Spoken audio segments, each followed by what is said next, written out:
Hey, it's Marco from FightingSecrets.com. We're going to do a quick walk around of the nearly completed, it's pretty much completed, but the Beast Maker. The only thing that's really left are some accessory items. If, for example, if I wanted to get rings or a pulley set up that I can put on the pull-up bar there. You can see I used a lead pipe. It's about, it's a little over 4 feet. Drilled the holes here, capped them off. You can see here also this flange. I created it so that it was adjustable. I did a series of holes here, drilled them up. What I'm going to do now is I set it up for a height that I find is appropriate for me for squats. So this is this thing. The way this thing's designed here. If you look down here, this is a rack pull. You'll see the use of it. It's really cool. I usually fluctuate between deadlifts and then the rack pull here. This allows you to use a lot more weight to build strength. You'll get into that later when I show you some philosophically how I lift. You can see the brackets here. I did 4 2x4s on each side. This thing's not going anywhere. The rack pull itself is also a stability item. Again, also to reiterate, the holes, this is if I ever decide to do benching. I don't have room here, but the key to this is I call it the pillars of strength. So in other words, if you come here, I set up this 2x4 along with a piece of plywood, and I angled it out so that I can do curls, standing dumbbell curls. I have different weights. I start out with the low weight here. So basically, the way I would start out a workout is I would take a low weight and I would do 20 reps of dumbbell curls. Then after I finish that, I would do shoulders shrugs this way here, and then basically dumbbell presses. So that's one set of 20 of each of those 3 exercises right there. Then I would transition from here to back to the rack pulls with the weight here. Now they say this, the height is approximately just below the knees. So I would grab here and I would start out with basically, I guess you call them good mornings. So it's just keeping the leg straight and coming out here as opposed to the traditional deadlift. Right? And you can really work up the weights here. If you put them back on, right, jack up the weights, then you can go to deadlift setup.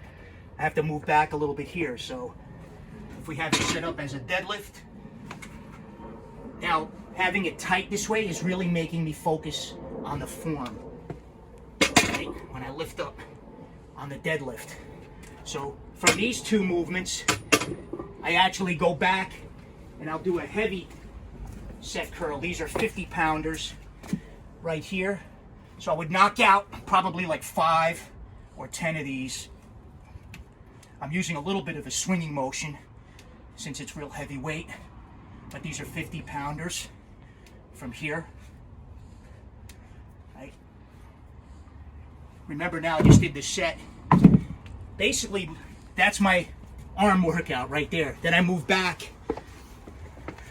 I would get the bar up for here, and I would work on basically standing military presses this way here. Right? Then back down. I would go back. Then I would start moving into squat territory from here. Now remember, in my book, Phenomenal Strength Training, I break down the technique. What I do is I focus on a spot facing up about a 45-degree angle. My feet are a little wider than shoulder width. I try to get my weight on my heels, right? This way here, and then perform the squat. I'm trying to get that straight line back. Now the only way I can do that, I find it's easier if I focus again on that spot on the 45 degrees. If I'm bending down, facing down, I'm gonna do bad form. But I find if I try to focus on that spot, 45-degree angle, pump it out this way, I may also work on calves. So if you realize, what did I just do? Basically, squat, right? Rack pulls, deadlift, military press, curls. I call that the pillars of strength training. Now, that's my workout. That's my weight workout. I do that pretty much every morning before my 18 to 20 mile bike ride. So what I also try to do sometimes is like personal bests or strength tests. So let's say I jack this up with very, very heavy weight. For example, I'm just gonna work now. I'm gonna use, in this case here, 25 and a 45. Now I have it set up. The heavier weight is a little higher, so I don't have to bend down too much. Boom. Get it right there. Same thing here on this side. 45s, 25, 45. Now I want to show you conceptually for judo and grappling.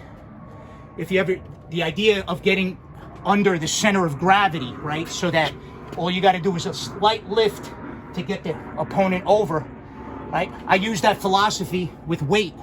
If I can get to a point where I can't do a full squat, let's say 400 plus pounds, but I do what we call a partial squat. So from here, if I got it real heavy, boom, that's it. That's it. That's it. So instead of knocking out a full rep squat, I'll do a partial squat. So, you know, right now you noticed I jack on another 45. Right, so you got 90 and 90s, 180, 225, and then the 50s, 275. All right. So again, that concept of pushing your body to the next level, not doing the full squat, the partial squat. Also for grappling, yet if I get in under the center of gravity, all I really need is that little bit for the takedown to throw it over. So from here, so what you're doing now is you're testing your ligaments, muscles, right, with the added weight to see if your body's capable. So from here,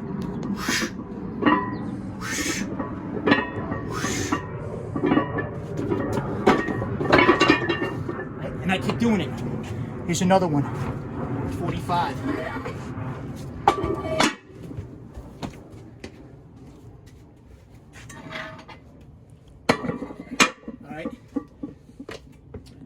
My test now is to see if I can get it off the bar, right?